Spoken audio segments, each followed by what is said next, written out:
아멘.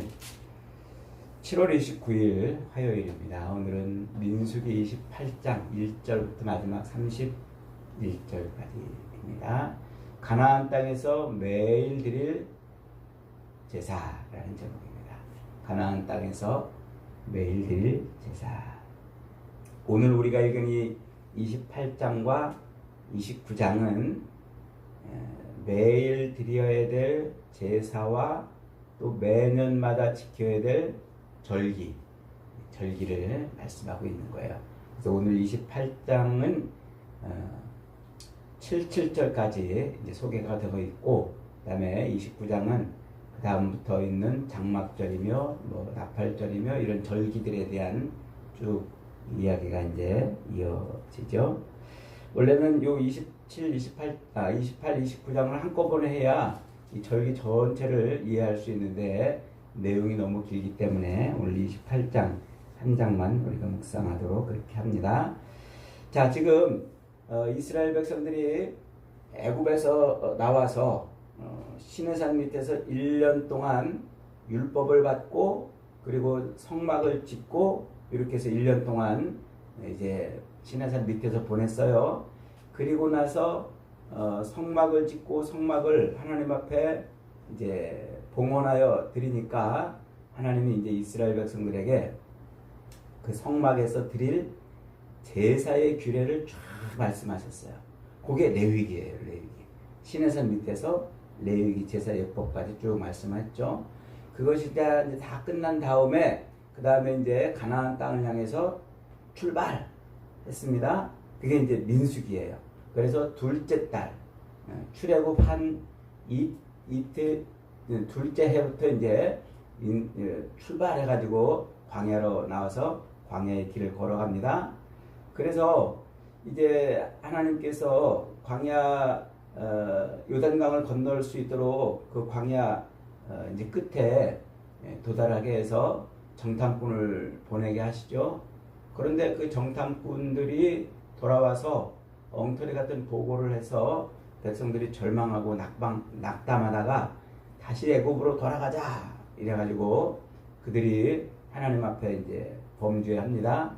그러므로 말미암아 하나님이 가나안 땅에서 그들을 돌이켜서 애굽으로 죄송합니다. 광야로 다시 돌아오게 만들었어요.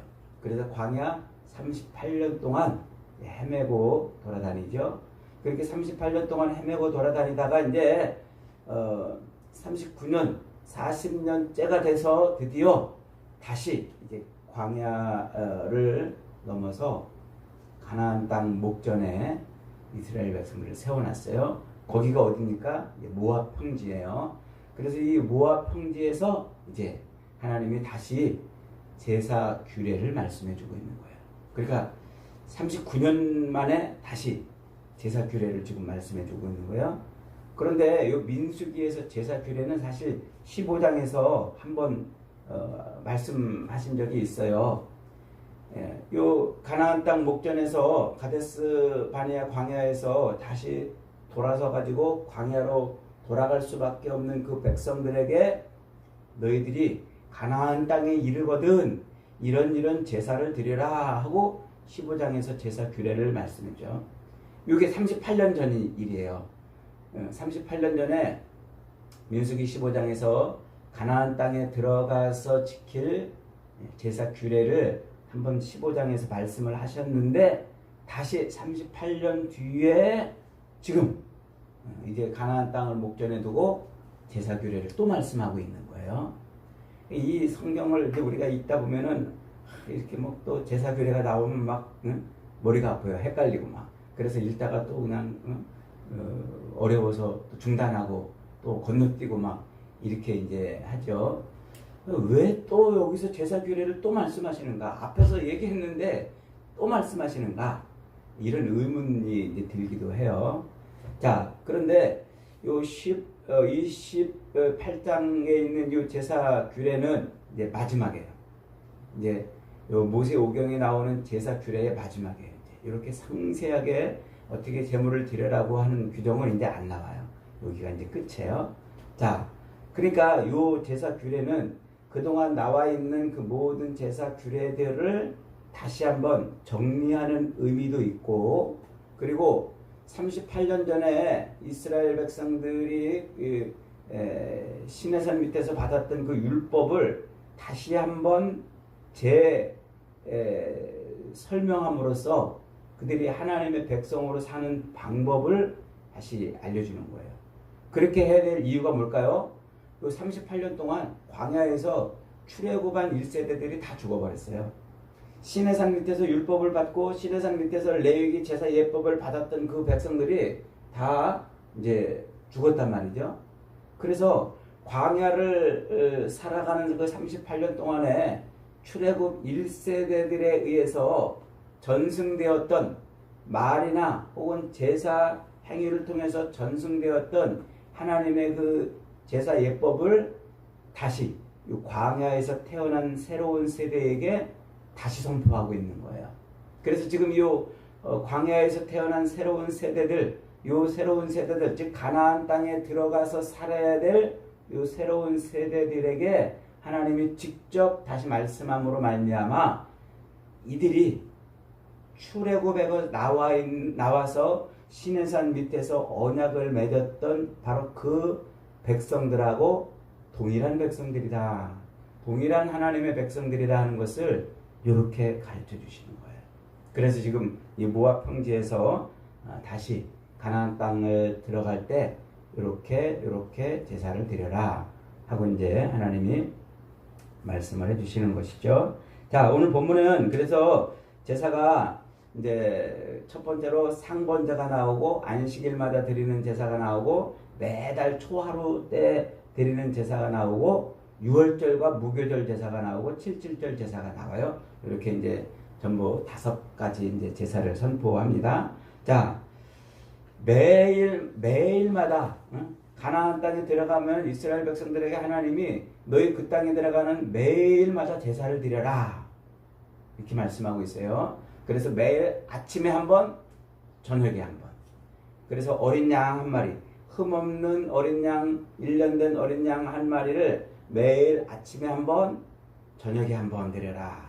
이렇게 이제 말씀하고 있어요. 그러면서 그렇게 그것을 번제, 불에 태워 가죽만 벗겨내고 홀딱 태우는 그 번제로 드리되 거기다가 뭐를 더하라고 말씀하고 있습니까? 고운 가루 10분의 1 에바를 더해서 그 다음에 거기다가 그 고운 가루에 이제 기름으로 이제 이렇게 뭉치는 거죠. 반죽을 하는 거죠. 기름 4분의 1 흰을 섞고 그렇게 해가지고 그것을 고운 가루를 이제 소재로 드리고 거기다가 전제 포도주를 붓는 거죠. 전제를 듣는데 포도주를 4분의 1 흰을 드려라 이렇게 이제 말해요. 고운 가루 10분의 1 에바 그랬죠. 10분의 1 에바는 1 에바가 22리터라고 그랬어요. 10분의 1이니까 죄송합니다. 2.2리터예요. 그 생수병 그 2리터짜리 2개하고 조금 더 많이. 그러니까 생수병 그 2리터짜리 한 병 정도 분량의 가루를 기름 흰 4분의 1 흰이라고 그랬습니다. 4분의 1 흰. 4분의 1은 약 한 1리터쯤 돼요. 0.9리터인데 정확하게 그러니까 1리터. 500ml 생수병 2개 정도 되는 그 기름을 생수병 2리터짜리 생수병 가루에 이제 섞어서 반죽을 해서 또 500ml 2병 되는 그 1리터쯤 되는 포도주랑 섞어가지고 이제 드리는 거예요. 복잡하게 설명해서 죄송합니다. 어쨌든 1년 된 흠없는 어린 양 한 마리를 그렇게 소제와 전제와 더불어서 매일 아침마다 저녁마다 번대로 드려라. 이게 상번제예요. 매일 드려야 돼요. 매일. 자, 그 다음에 두 번째로 7일마다 뭐가 와요? 안식일이 오잖아요. 그 안식일 날 또 제사를 드리는데 그 안식일 날은 또 어떻게 드립니까? 요 상번제랑 똑같이 드려요. 상번제 드리는 것처럼 이제 어린 양 아침에 한 번, 저녁에 한 번 이렇게 2마리 드렸죠. 그리고 이제 거기다가 소제와 전제를 드렸죠.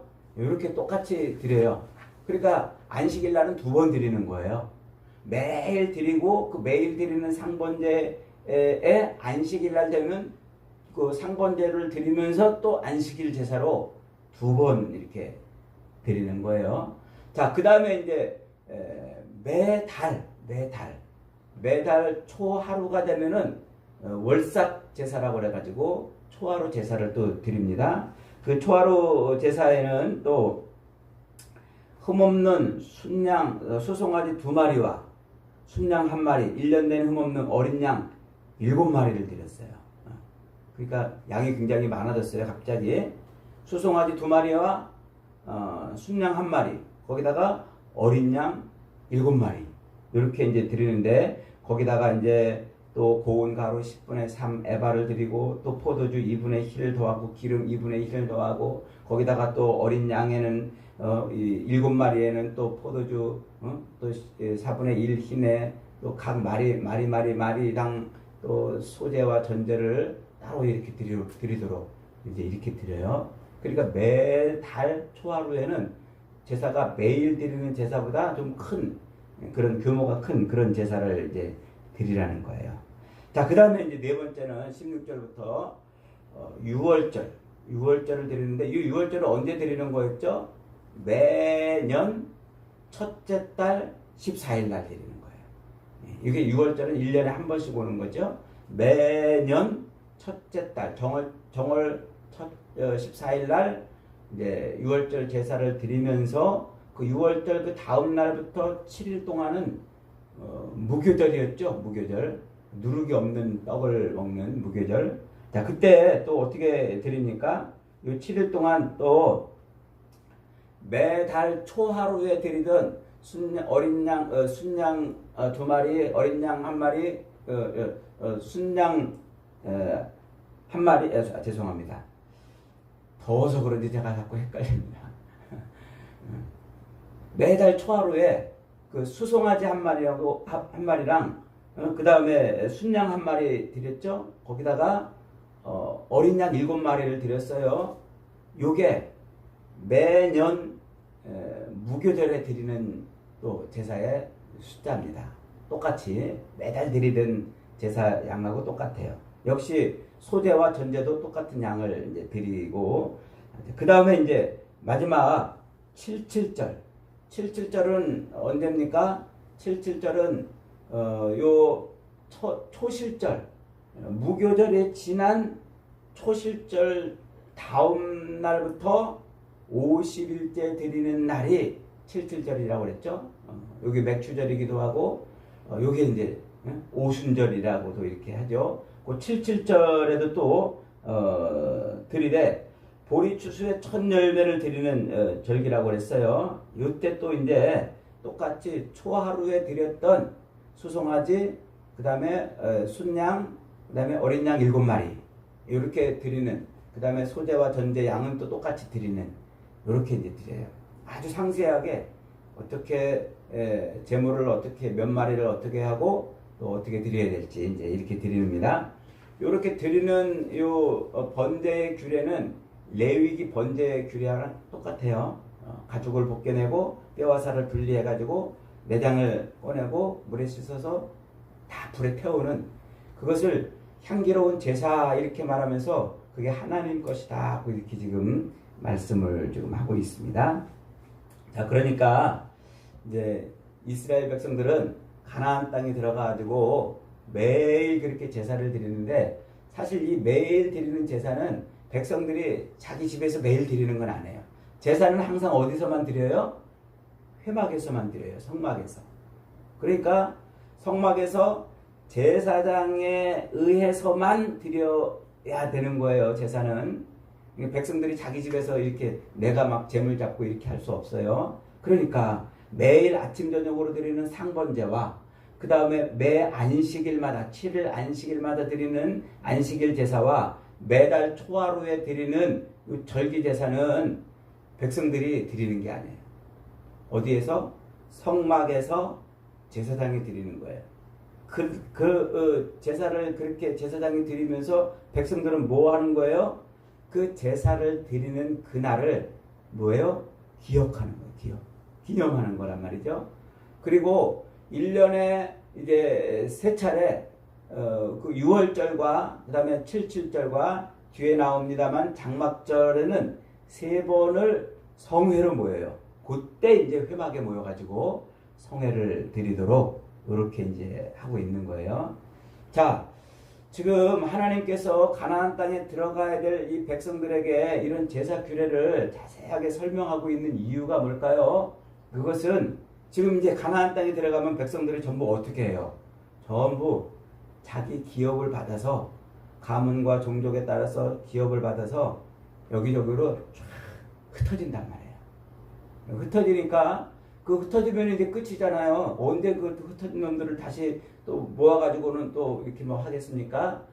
흩어지는 백성들에게 너희가 어디 가서 흩어져 살든지 내가 준 그 땅 안에서 너희들은 내 백성으로 살아라.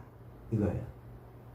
하나님이 주신 그 땅, 그 땅에서 매일매일 정해진 시간에 제사를 드리는 것을 기억함으로 하나님이 자기들을 구원한, 그리고 하나님이 자기들을 통치하시는 하나님이신 것을 뭐 하는 거예요?